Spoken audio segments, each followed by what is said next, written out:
Okay, welcome everyone, and thank you for joining this interactive session with me tonight on mastering the submission process for the Scholarship Without Borders Journal.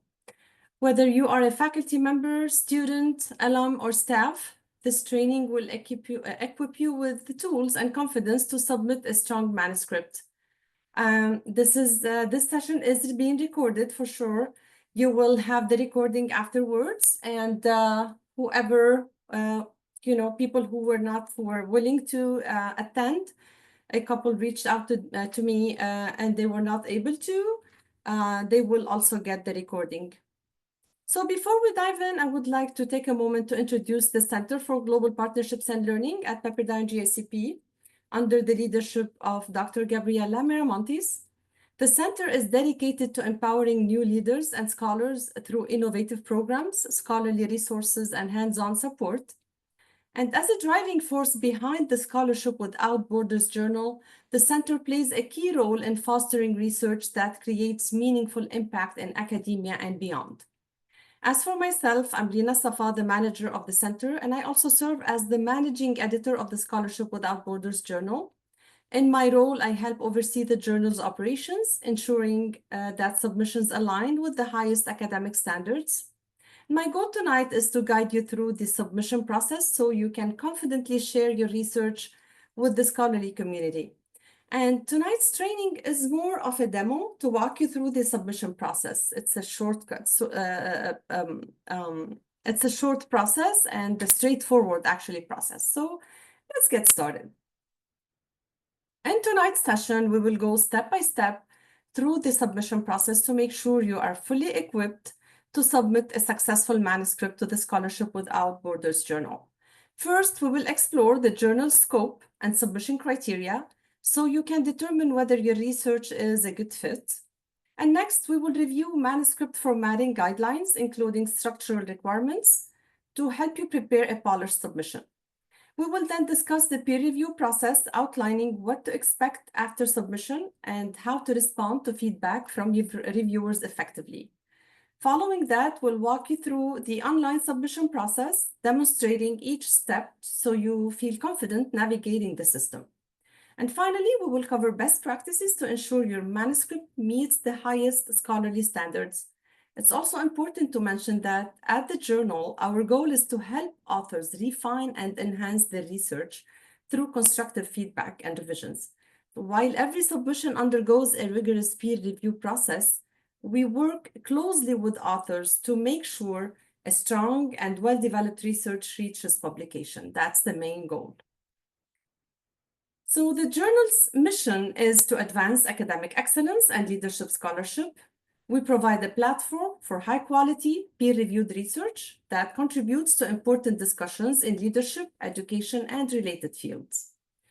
We're proud to welcome submissions from our GSCP community, including faculty, students, alumni, and university partners. The journal is not just about publishing research, actually. It's about creating a collaborative and impactful scholarly space where ideas thrive and inspire change. So what kind of research fits within the journal? We publish work that explores leadership across different fields, whether it's in education, business, technology, policy, or global contexts. Leadership is multifaceted, as we know, and interdisciplinary, and we welcome perspectives that bring new insights into the challenges and opportunities in these areas. So if your research examines leadership dynamics, decision-making, innovation, or policy impacts, then you're in the right place. The journal provides a great opportunity to share your findings with a broader academic audience. Now let's move on to the submission guidelines so you know exactly how to prepare your manuscript. So who can submit to the Scholarship Without Borders Journal?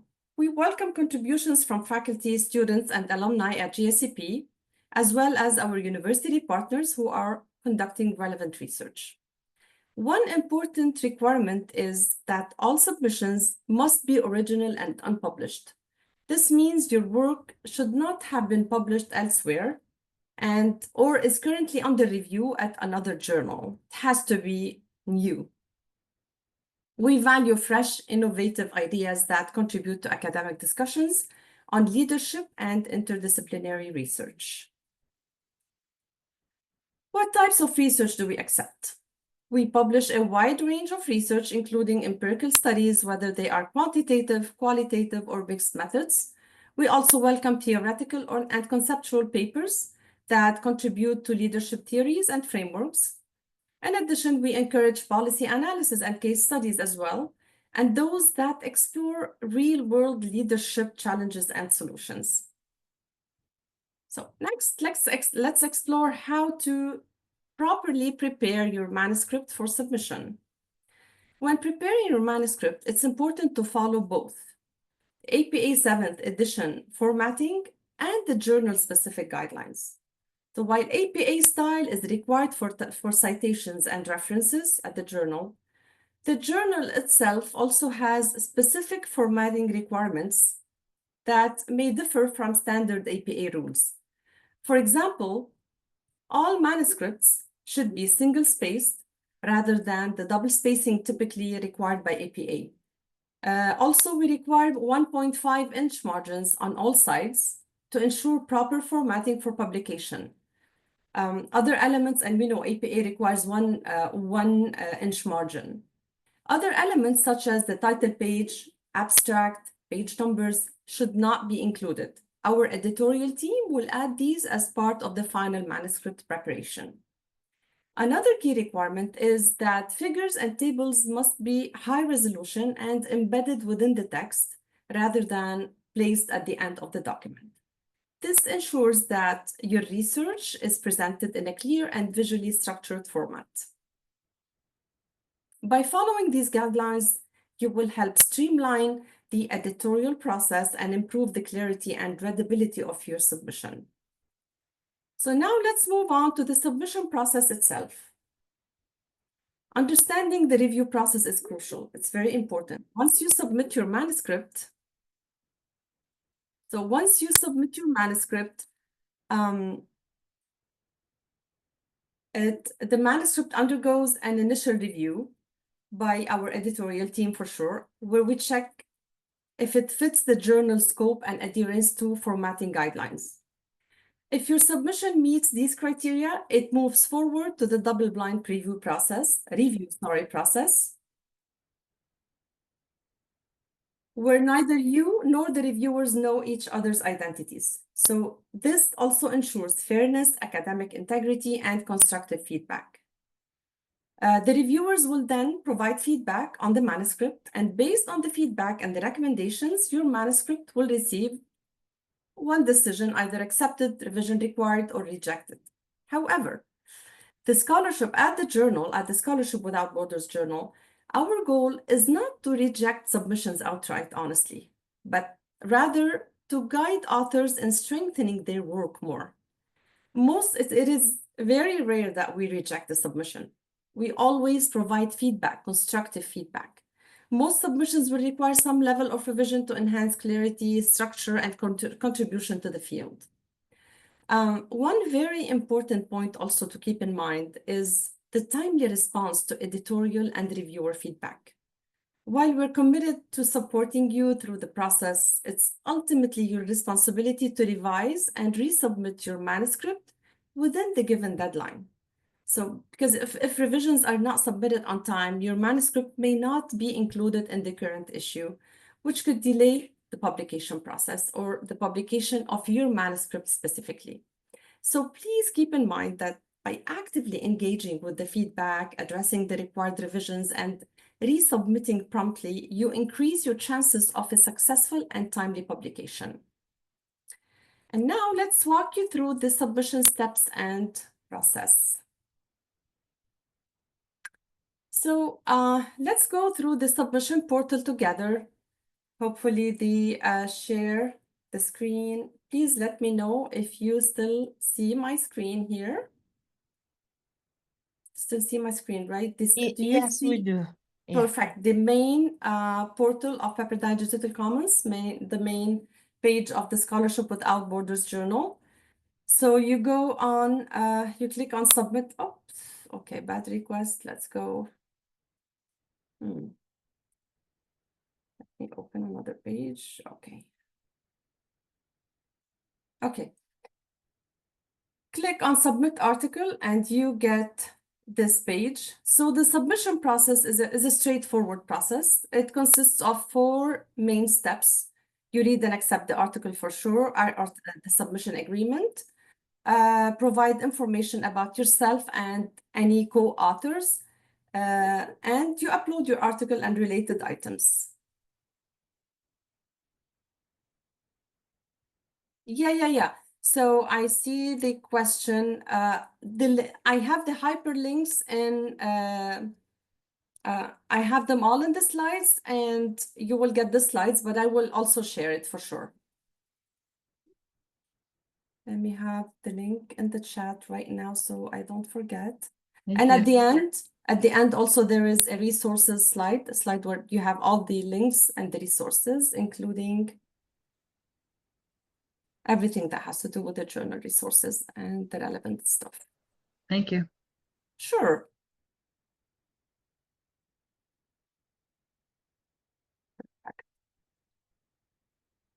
Okay, and we will get to the during the Q&A. I will be addressing your the questions in the chat.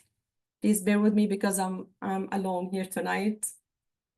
I'm with you, not alone, but my team is not. I think I see Dr. Brenda Garcia with us. Hi, Dr. Brenda.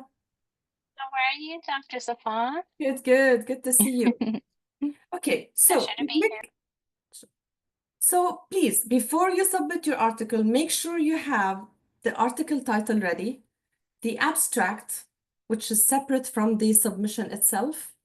Keywords is not required, but they're highly recommended, and the article itself for sure. Okay, you hit continue, and this is the first step. Of course, you agree on the journal's policies, filling out the information, straightforward, continue. And you get to the email address, yours, and any potential co-authors information as well. So step 4 is about the article's information, the article title. It is highly recommended that you enter a short title for your article. Keywords, as I said, they're not required, but they are highly recommended. The disciplines, feel free to navigate the disciplines. We have 3 pre-selected disciplines because we know what the scope of the journal is. However, feel free to add or to remove any discipline that according to how it best fits the scope of your work. Please make sure you type in here or copy paste your abstract, which is separate than your manuscript, because again, in the we'll get to this later also. And the manuscript itself, you don't need to add the abstract. It will be added by the editors. Also, if you have any footnote acknowledgements, please make sure to have them here, type them or copy paste them here rather than in the body of your manuscript.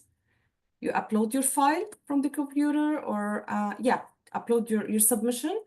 And also please either upload your cover letter or type it in. And the cover letter is not like a big deal. It's just it's merely meant to showcase the purpose behind your paper and the contribution of your paper or your submission to the field. That's all. This is the goal or the purpose behind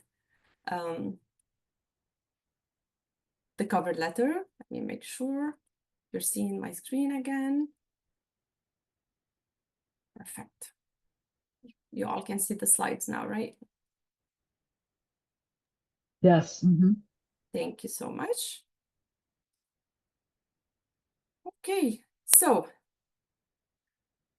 as you prepare your manuscript, there are a few common mistakes that can slow down the review process or require additional rounds of revisions. One of the most frequent mistakes is poor APA formatting.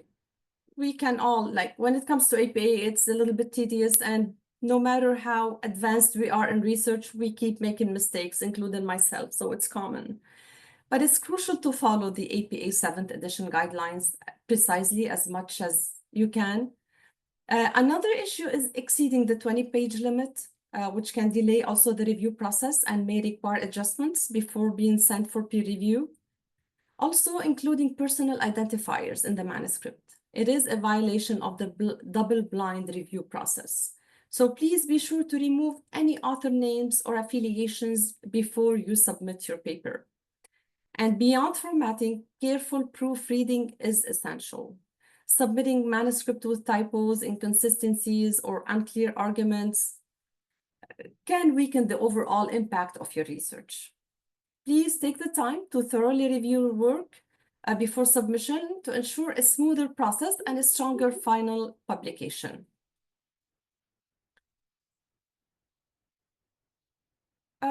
So in terms of best practices, how can you set yourself up for success? First and foremost, following the journal's guidelines carefully. This includes adhering to formatting requirements, submission protocols, and structural expectations. A well-organized, clearly written manuscript is easier for reviewers to evaluate and provides a stronger scholarly impact. Responding to reviewer and editor feedback professionally and thoroughly is also key.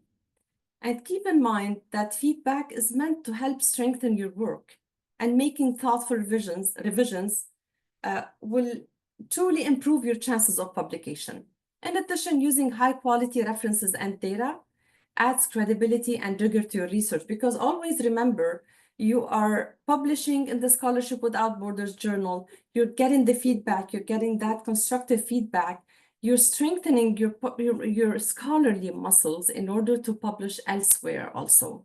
So aim to also down the road publish elsewhere, and that is a very good start and very good practice for you to really enhance your scholarly skills. And finally, one of the most important factors in successfully publishing your work is addressing editorial feedback promptly. We work closely with you to enhance your manuscripts. Meeting the resubmission deadlines ensure that your article can be included in the current issue. Timely revisions demonstrate professionalism and commitment to scholarly excellence.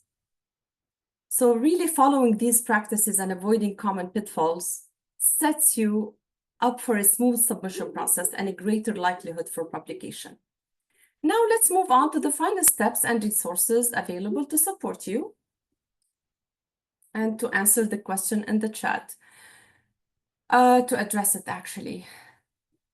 Before we wrap up, so I want to leave you with some final tips, as I said, and reminders to ensure a smooth and successful submission process. First, make sure your manuscript fits within the journal scope and follows all submission guidelines. And excuse me if I sound redundant a little bit here, but it's really, really important because that's based on my experience editing in the journal. This is the best way to set yourself up for success from the start. Also, don't overlook APA formatting and journal-specific requirements, please. For instance, single spacing and margin specifications that differ from general APA rules. Formatting issues are one of the most common reasons for revision requests, so double-check your manuscript before submitting. Another critical step is to carefully review and address all editorial and reviewer feedback. We aim to support authors in enhancing their work rather than rejecting it outright. However, addressing the feedback thoughtfully and resubmitting on time is essential to ensure your manuscript makes it to the current issue. Most importantly, embrace the feedback process with an open mind. The suggestions you receive are meant to improve the clarity, rigor, and impact of your research. Applying these final tips will not only increase your chances of publication, but also strengthen your scholarly writing overall. And now let's open the floor for any questions before we close, and I'm happy to clarify anything we've covered today.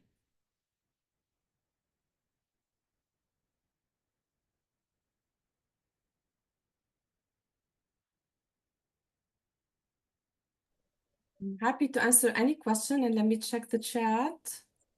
Hi, I had a question in the chat, but I can just ask it. I'm a part of the Master's in Clinical Psychology program. I just wanted to check if psychology or like counseling related articles are appropriate for the scope of this journal. Definitely. Okay. Definitely. Remember, this is This is the journal for the Graduate School of Education and Psychology. And it's meant to be for both disciplines, both divisions for sure. Yes, yeah, so yes, Millie. Kimberly, go ahead, please. Thank you. I'm Sure. curious, so I had a chance to just briefly review some of the documents that are currently published, and it looks like I came across a literature review, and I think there was another one that was an actual study. What sorts of submissions do you accept when it comes to document types? Could you clarify your question? So what type of submission did you say? I guess so. It could be it could be original research, but then it could also be literature reviews, can be meta-analysis. Sure. Is it a little bit of everything as long as it's covered within that broad spectrum of the categories covered earlier? 100%, definitely. It could be a literature review. It could be a theoretical study. It could be a case study, policy analysis. So long as it does meet the scholarly guidelines and the journal's guidelines, you're good to go. And remember, you will, even if it does not meet the guidelines at some point, you will get that thorough feedback. So we will work with you closely so that you meet the publication, so you can successfully publish, actually. Thank you. Yeah, sure. I have a question in the chat regarding the readership. What do you mean by that? Could you please, Barbara, clarify your question? Sure. Thanks, Dr. Safa. I Sure. was curious to know who has access to the journal? Who's the readership that this would be directed to? So is this on open access or is it only within, say, Pepperdine? It's not open. Yeah, no, it is not an open access Okay. format. Yeah, no, it's Pepperdine Digital Commons. Okay.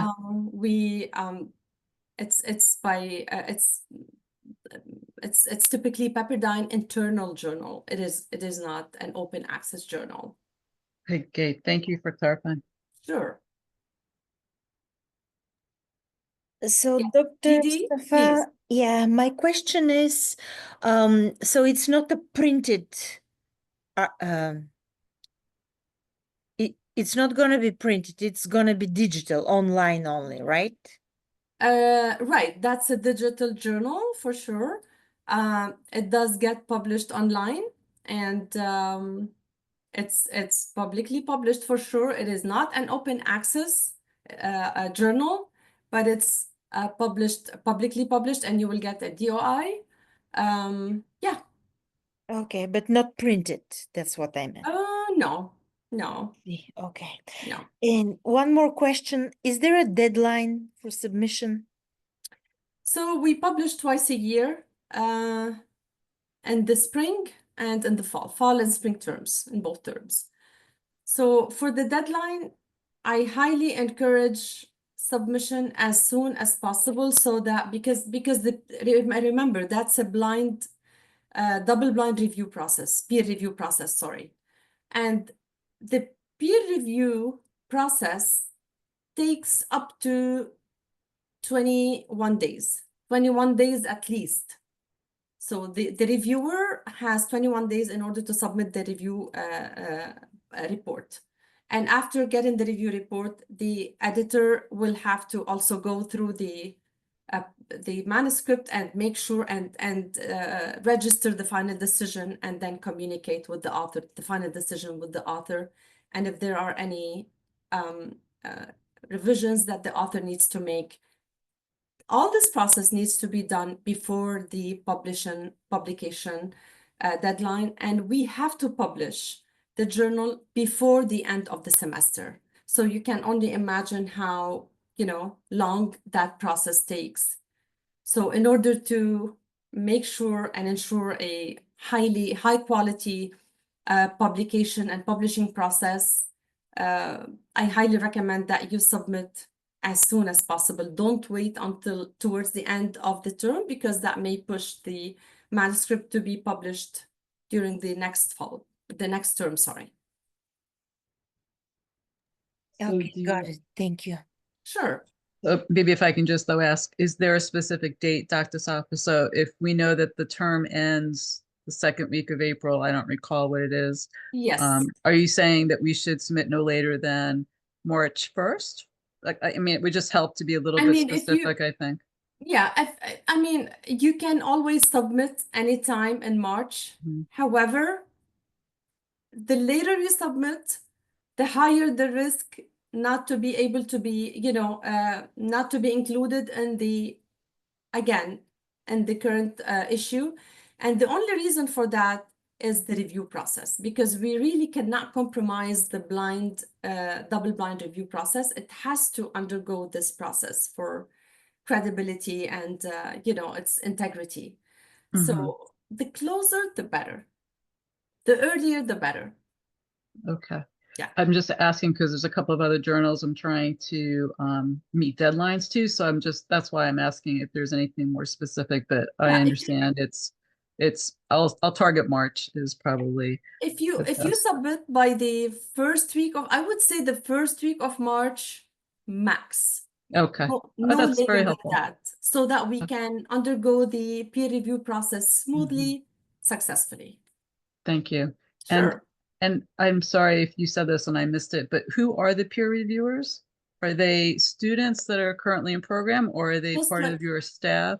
Or just like the authors, so just like we welcome the journal welcomes contributions and submissions from the GSCP community, speaking of students, staff, faculty, alumni, and university partners, the same with the peer reviewers.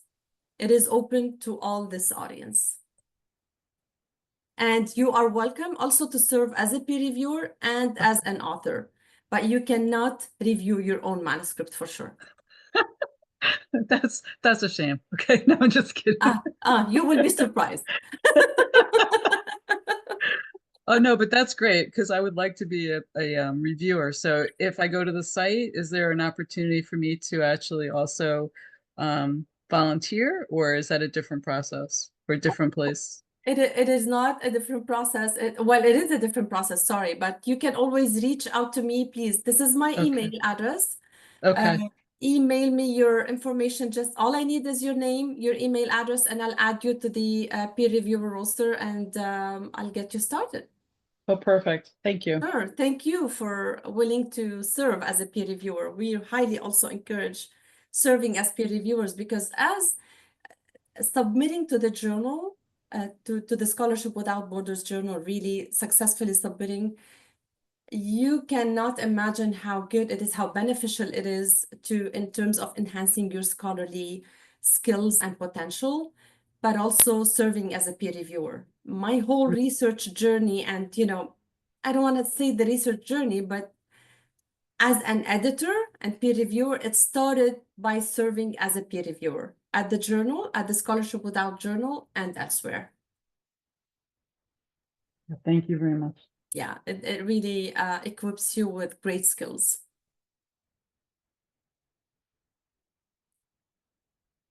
Any other questions?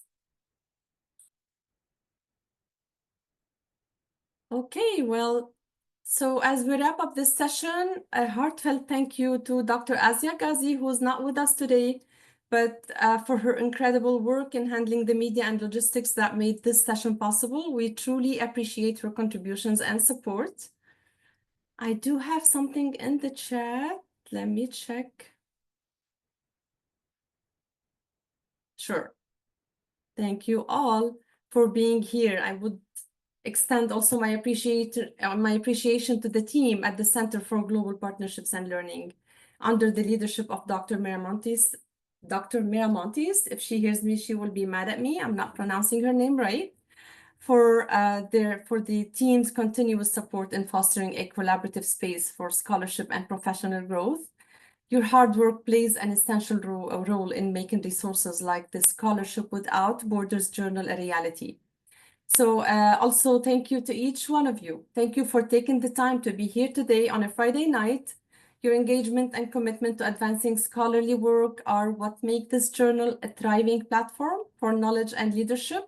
We look forward to seeing your submissions and working with you throughout the publication process. If you have any further questions or need additional guidance, please don't hesitate to reach out to me. Wishing you all the best in your academic and professional journeys. Thank you again and have a wonderful evening.